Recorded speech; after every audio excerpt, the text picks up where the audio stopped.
What should the rest of this Indiana Pacers season look like? Brendan King from 1075 The Fan and I are going to talk about the value of winning and losing and chasing the plan. Plus, Pacers Bucks tonight. Pacers have never been able to beat Giannis. What does that say about their team and what they need? We'll get to it all today on the Locked On Pacers.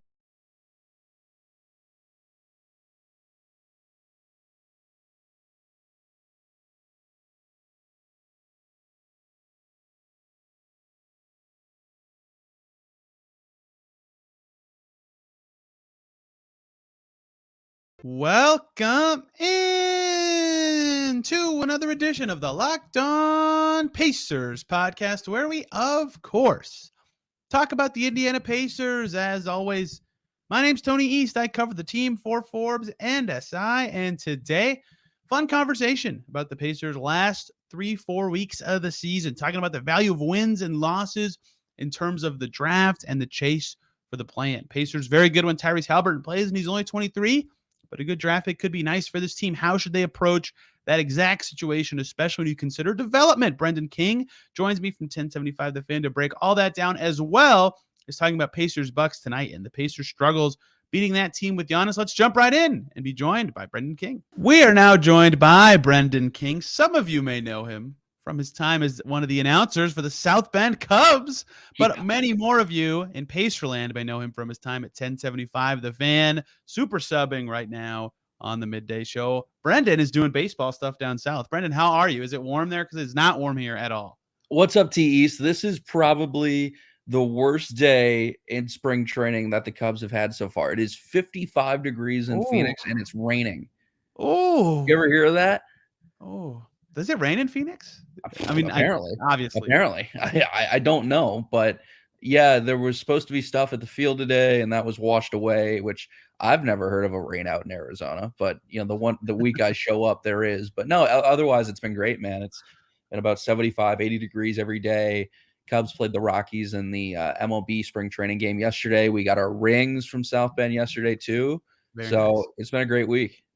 Phoenix is a great city. Very jealous that you're there. Up here, Pacers practice today. We will not see Benedict Mathurin tomorrow against the Bucks. Sounds like other guys could return. Haliburton, Turner, and McConnell were able to practice to some extent, but that's not what we're talking about. Brendan, I want to talk about the last month of this Pacers season, really less than a month at this stage, about 3.5 weeks, because a lot of chatter over this weekend about the value of the games they just played against Detroit, right? They win one and lose one, but they sat out some key guys. McConnell did not play.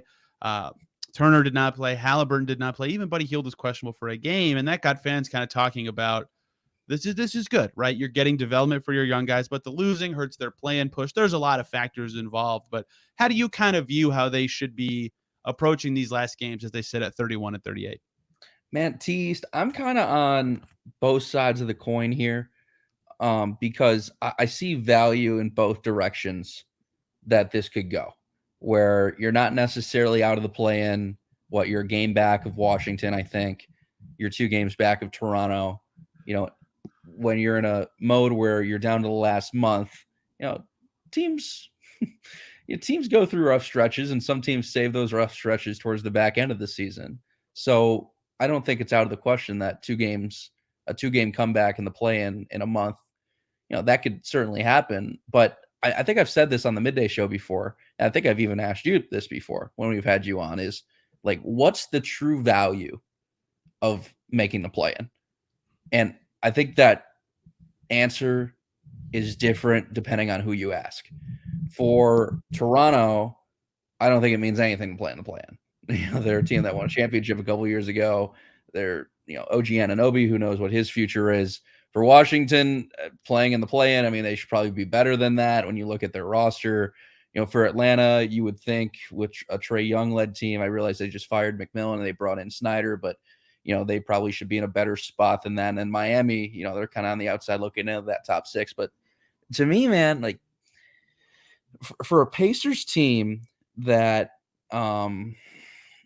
needs experience in this sort of realm, I really think getting into the play-in could actually help them. I think, yeah, but it depends on the guy on the roster. It depends on the guy. Maybe it's helpful for a Haliburton. Maybe it's helpful for a Duarte to get that experience. Does Buddy Hield need the play-in? No. Does Miles Turner need the play-in? Probably not. But there are select guys on this team that I think really would benefit from it.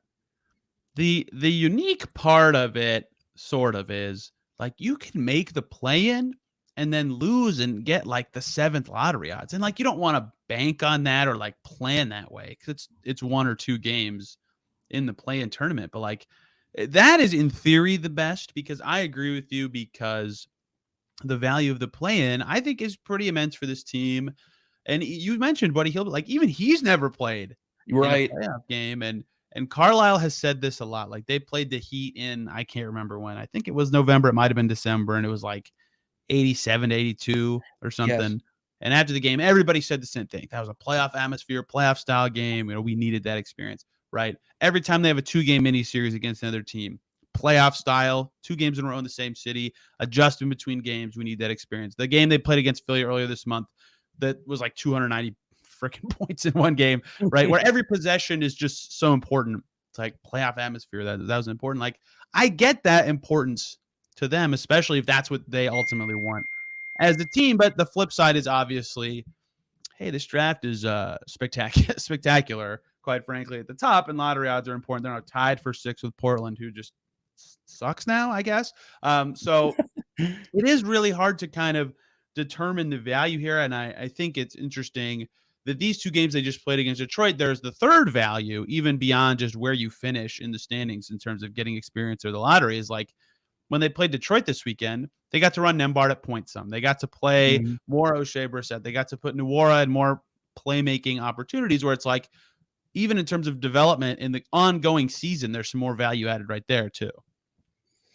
Absolutely. And I love the run that the young guys have gotten. And maybe there was some head scratches when George Hill got acquired, and even when Daniel Tice first came back from his injury and he was playing the backup center minutes as opposed to either Jalen Smith or O'Shea when they go small, or Isaiah Jackson.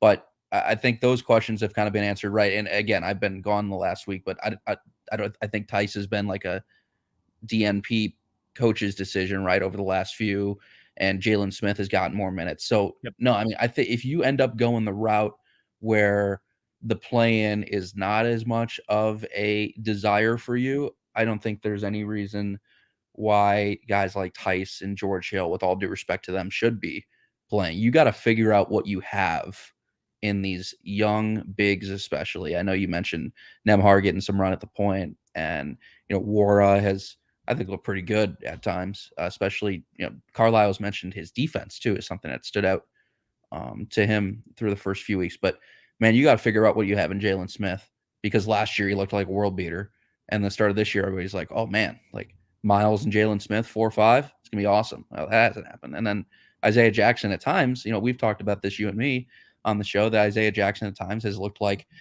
kind of the billing to where he was selected. And at times he's kind of looked like an afterthought. And, already once this year, Goga Batadze has been sent away. So, that's one big that you sort of, for lack of a better term, gave up on. And now you got to figure out what you have in Jalen and Isaiah.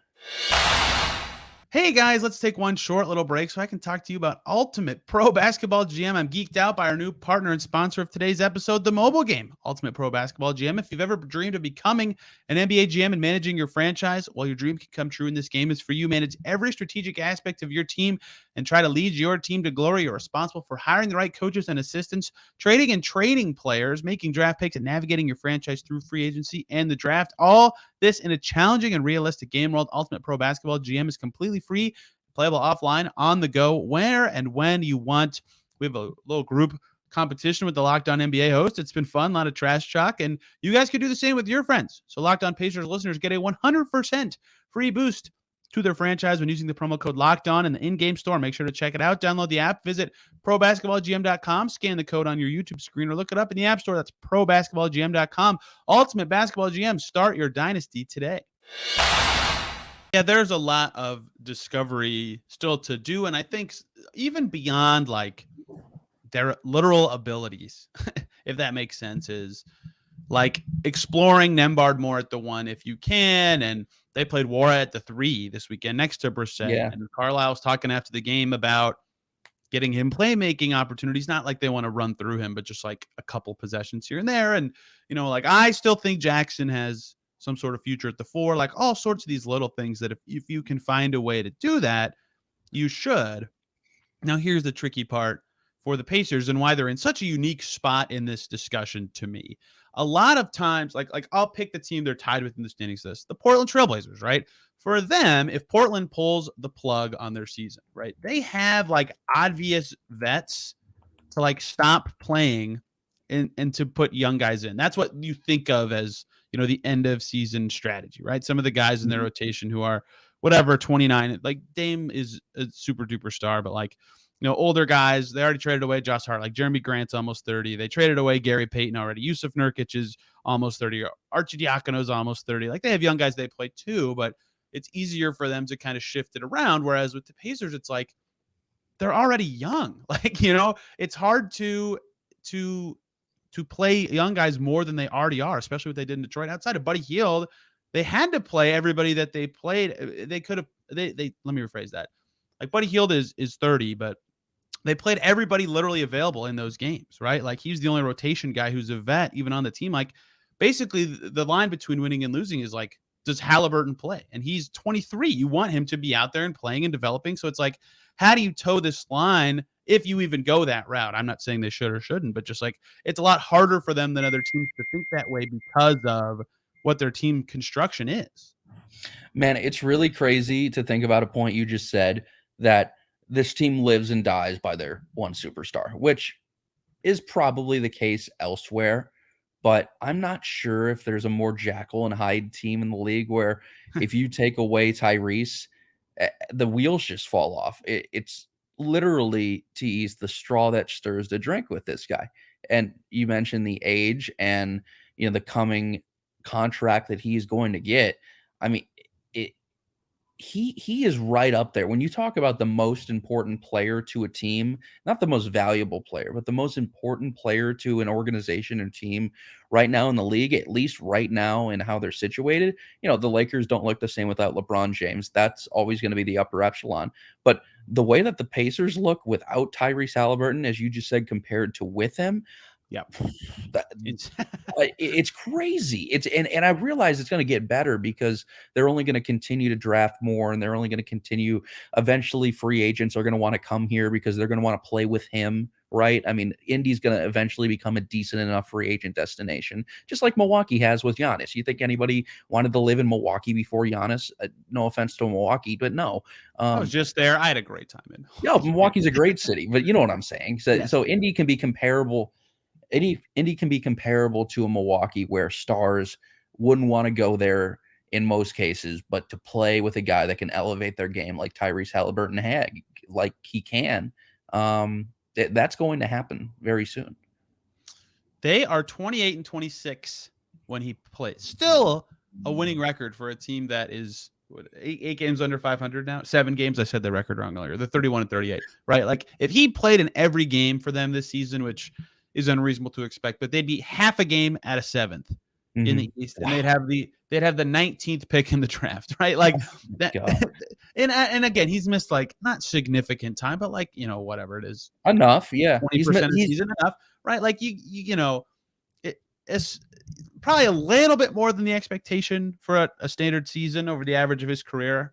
But not like a ton more, right? So like it's very clear that they need more stuff, which is why a lot of people are looking at the future and stuff like that when you're so reliant on one player. But that is the line for them between winning and losing now and down the stretch or whatever. I'm not saying they need to make a decision or do any specific thing, but just like he makes them like good, right? They were 4th in the East in late November because he was playing so well, and now they're near the bottom. They're 12th because that's what the difference is. Like holding him out in Detroit, and they split against the worst team in the league, right? Like if they're going to decide, and it's weird because he's 23, right? So he should be playing as you try to develop these guys and give him game reps and stuff like that. But if he's playing, you kind of can't go to a draft pick philosophy down the stretch, right? It's very hard to like think of the priorities when the player you're so reliant on is so young. It is, and it gives you all of these scenarios that you really have to ponder over. Like we talked about to open this interview, Tease, that the play-in would really help this team to me. But also, like, there's the thought that you want to put yourself in as well and smart of a position possible to make all those first round picks worth it this year because of what they decided to do at the trade deadline. They put themselves on a path to get here with those 3 first round picks. And how many total picks do they have? Is it Five. okay? So, uh, and that's a perfect example right there. That's a well, okay. This is not going to be what happens, but that's a full starting 5 that you're bringing in on this team, and there's going to have to be decisions made. But also, when you make those 5 picks, those can continue to be the ingredients towards attracting the guy. You know, the Suns trading for Kevin Durant, it was because they drafted well with Ayton and Booker, and then they brought in Chris Paul, and then they've surrounded them with good role players, and then they hit on the superstar edition. Now, would the Pacers ever trade for a Kevin Durant? That's a question for another day, but you want to put yourself in position where you have your star. You're now going to draft well this year with those 5 picks, and then hopefully down the line you continue to you keep a Buddy Hield around. Miles Turner sticks here. You have pretty good players around Halliburton, and then you take the big swing. And that seems to be what's winning in the NBA nowadays. Zooming out, the number of picks that they have is honestly part of this discussion in that, before the season when Carlisle on Media Day says, it's a new era, right? We're starting a new era of Pacers basketball. And they use the word rebuild a few times here and there, and they use their cap space, rent out their cap space to get draft capital, the trade deadline. Like, all the indicators from what they've said and what they've done, and the fact that they have 5 picks. You don't have 5 picks if you're like expecting to contend. You know what I mean? Like, that is what a rebuilding team's asset chest looks like. And so all the indicators are that this is a rebuilding team. And yet here they are playing well, especially when their all-star fringe all-NBA level point guard plays. So, like, all their actions kind of suggests that the best situation for them at the end of the season is like the best pick possible, whatever that happens to be. But at the same time, the actual players on the team who have been good all year and have enjoyed the good vibes of winning, and for many of them have never played in a play-in or playoff game, that experience is valuable to them, and they don't care about some guy who's not on the team right now, right? They're trying to establish themselves in the NBA and all this stuff. And, like, yes, players see the big picture and understand. They're not stupid, but they also want to win. Like, that's natural for players. So it is really, we've kind of danced around this a million times, but, like, I understand the value of both, and I'm not suggesting one or the other, but their actions kind of say one thing, but they're also better than maybe they thought they would be. Like Evan Pritchard said at the Turner extension thing, when he was talking to me, he said, I'm surprised at what I'm saying today compared to what I thought I would be saying today, right? So they're clearly ahead of schedule, but they've got these picks, but the plan's just right there. It's like this carrot that they could tangibly get. So we'll see how they handle it, but it's going to be fascinating to see what path ultimately they do and where they feel like they should be headed. I mean, look at the shot in the arm the organization got with just 2 picks last year. Right. You know, Mathurin and Nembhard. And suddenly they're 2 of your most important players. You know, especially when Halliburton's out, you could argue that Mathurin and Nembhard performing is kind of the difference between a win and a loss. Because, Buddy's going to play, he's going to get his shots. Miles' defense usually holds over pretty well. But when Halliburton doesn't play, the Mathurin and Nembhard effect becomes even more important. But not only are you doubling your number of picks from last year, you get 1 extra one. So, 2 players did this for your organization this year. What are 5 players going to do for it next year? Hey guys, let's take one short little break so I can talk to you about 2 great groups of people. First up, the good folks over at Built Bar. The Built March Madness bracket is here. You have a favorite bar or puff. Now's the time to make it count. Go to BuiltMarchMadness.com to vote for your favorites. I'll be voting for peanut butter brownie. And if you want the Pacers to win, you'll be voting for that bar too. Support your team, support your podcast and your favorite bar or puff. And when you vote for your favorite bar or puff, you'll be entered into a drawing where 50 lucky Locked On listeners will get a free box of Built Bars. Not only that, but one Locked On fan will get a 12-month subscription to Built to have Built's best bars or puffs delivered monthly straight to your door. You've got to try Built Bar. Best protein bars ever. They're healthy and delicious. All high in protein, low in sugar, and covered in 100% real chocolate. That's right, real chocolate. So run to BuiltMarchMadness.com right now to vote for your favorite bar or puff and pick up a box while you're there so you can vote every day in March. Hop in and support your pick. Let me also talk to you About FanDuel. 3/4 of the NBA season done. Now's the perfect time to download FanDuel, America's #1 sportsbook, because new customers get a no-sweat first bet up to $1,000. That's bonus bets back if your first bet doesn't win. Just download the FanDuel sportsbook app. It's safe, secure, super easy to use. Then you can bet on everything from the money line to points, scores, and threes drained. Grab your spreads, grab your money lines, your player props for points, rebounds, whatever you like. FanDuel's got it, and they even let you combine your bets for a chance at a bigger payout with a same-game parlay. So don't miss the chance to get your no-sweat first bet up to $1,000 in bonus bets when you go to FanDuel.com/LockedOn. That's FanDuel.com/LockedOn to learn more. Make every moment more with FanDuel, an official sports betting partner of the NBA. Yeah, they have a fascinating summer ahead and tons of cap space to boot. I mean, I could do a whole show on that, but that's for after the games. When that time is done, I will ramble on and on about the decisions coming for this team. So we both just basically said the same thing, which is I have no idea what they should do, and it makes sense No for clue. either path. I think more fans kind of land, at least the more vocal group, I should say. I shouldn't say more. It seems like more people are saying like yes, losing, and I hate that the NBA has set up a system where like that's encouraged. I get why it is what it is. It just drives me insane that that's how it is. Either way, lots going to be learned about this team, but they don't have to sit guys or have injured players or anything to play the Bucks. They're really good, and that's their opponent tonight. And I only pivot to Milwaukee because the thing about playing the Bucks for the Pacers is they I think their only win over them in the last 4 seasons. Giannis didn't play. They can't stop that guy. They can't beat Milwaukee when he plays. And I'm using that as a springboard to say, one, Brendan, what do you think it takes to slow him down? And if it's not something the Pacers have, there are a lot of good players of his type and size in the NBA, these big wings, and he's the most extreme example, but that the Pacers have never been able to slow down. Is that what you feel like the biggest like roster need for this team is? Is the Bucks struggles for this Pacers team kind of emblematic of what they need? That's a great question. Yeah, to me, the missing puzzle piece, and this is I actually talked about this with Kevin Bowen because we were hanging in the studio last week and just chatting up about the Pacers. Like, to me, their most glaring need is like that big, bad, strong, physical four that's not a center that gets on people's nerves. And I don't have a name for that player right now, but like, I can give you one. He's not in the NBA anymore, though. gimme. It's David West. You just described David West. Yeah, honestly, Continue. great.